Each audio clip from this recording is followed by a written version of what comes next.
For the first time in 60 years, Nepal has slid into a recession. People are facing the brunt of high inflation, something the government has zero control over because Nepal is import dependent.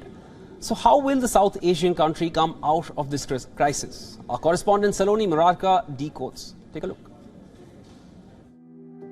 Nepal's economy is in an unprecedented downturn. Economists point to quarterly data which shows that the country has slid into recession for the first time in 60 years. People's livelihood in Nepal is largely being affected due to inflation, which is 7.4% year-on-year basis.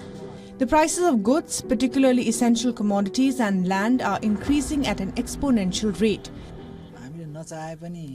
We cannot ignore the high inflation rate and rising price. Earlier, it was tolerable, but for the last 2 years especially, the inflation rate has skyrocketed.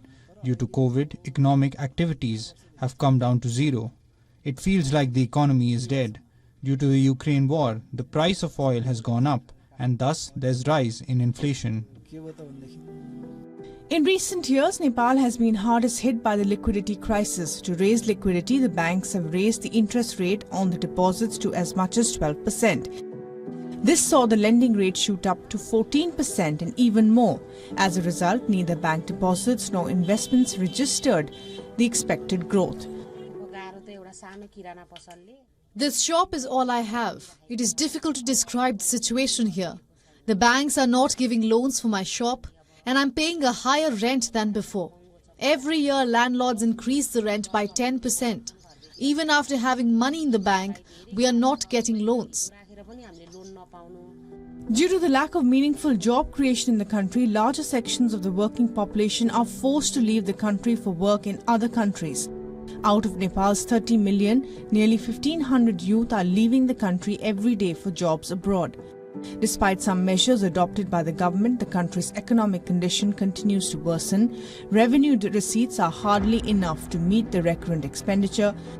Because of not having enough investment in the country, and second is our policy, fiscal policy and monetary policy, which are very loose, and those loans actually diverted into unproductive sector, and we have increased the unproductive expenses, recurrent expenditure in budget.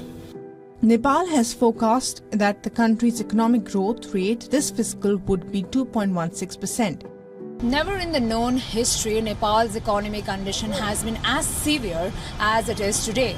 The country's main economic indicators, foreign exchange reserves, liquidity at the banking, the financial institutions, government revenues have all shrunk up at an unprecedented level.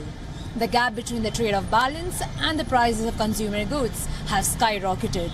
And still not single concrete steps have been taken by the government to fight the crisis that the country is facing. Economists have suggested the government to rule out new financial reforms and invest it wisely in the country. Saloni Murarka for WION World is one in Kathmandu, Nepal.